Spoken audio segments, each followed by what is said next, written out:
एक तू सच्चा तेरा नाम सच्चा अनंत। पृष्ठ 456।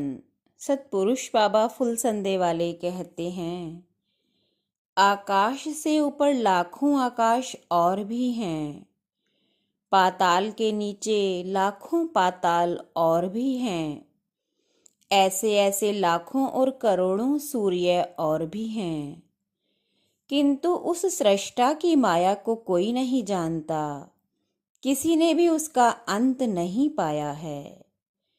जब तक आत्मा पवित्र नहीं होती, परमेश्वर के सामने जाने के योग्य नहीं होती।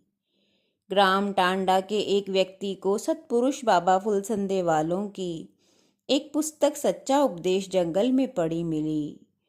उसे उसने उठा लिया और घर ले आया। रात में उसे ख्वाब हुआ, देखा महान प्रकाश हो रहा है।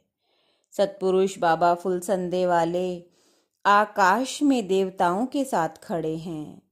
बोले, इस पुस्तक को लेकर दरबार में हाजिर हो और परमेश्वर की आराधना में लगो। सच्चे जीवन का व्रत, आराधना का व्रत धारण करो।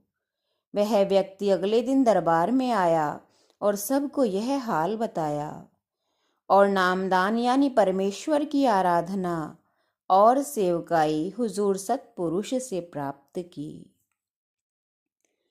कदमों पे सतगुरु के सर रख दिया ये कह के, ए बेनिशां तेरा कहीं कोई निशान नहीं है।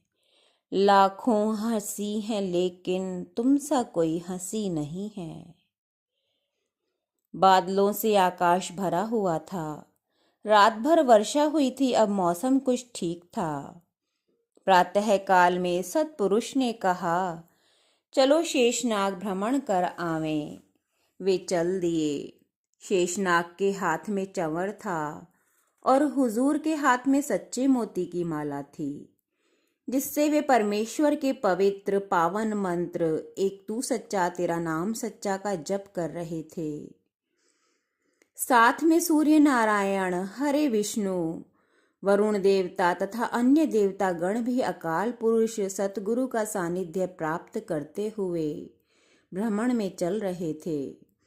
हुजूर सतपुरुष इस प्रकार की चर्चा कर रहे थे कि सारा जगत ही परमेश्वर का शरीर है। मनुष्य को शांत हृदय से निरंतर उस पार ब्रह्म की उपासना सतगुरु की संगत में सेवा करते हुए करनी चाहिए। तभी वर्षा आने लगी। सामने से कुछ देवतागण आ रहे थे। उनके पास छाता था। उन्होंने शीघ्रता से हुजूर सतपुरुष के मस्तक पर छाता तान दिया ताकि वर्षा से बचा जा सके। हुजूर हंसे और बोले, बेचारे छाते को भला मुफ्त में क्यों बदनामी दिलाते हो? देखो, संगत भीगती रहे और हम छाता लगाए रखें, ये उचित नहीं है। परमेश्वर हमसे पूछेगा कि जब दूसरे सब वर्षा में भीगते थे तो तुम अकेले ही छाता लगवाए क्यों खड़े थे? ये छाता बंद कर लो या तुम लोग अपने ही ऊपर छाता लगाए रखो। परमेश्वर के सन्मुख मुझे लज्जित होना पड़ेगा तो तुम सबको भी यह दृश्य अच्छा नहीं लगेगा। ऐसा कहकर हंसकर हुजूर ने छाता अलग करवा दिया। धन्य हैं ऐसे सत्पुरुष जिनकी करुणा, जिनका चिंतन, जिनकी विनय और जिनका धर्म आचरण अद्भुत है।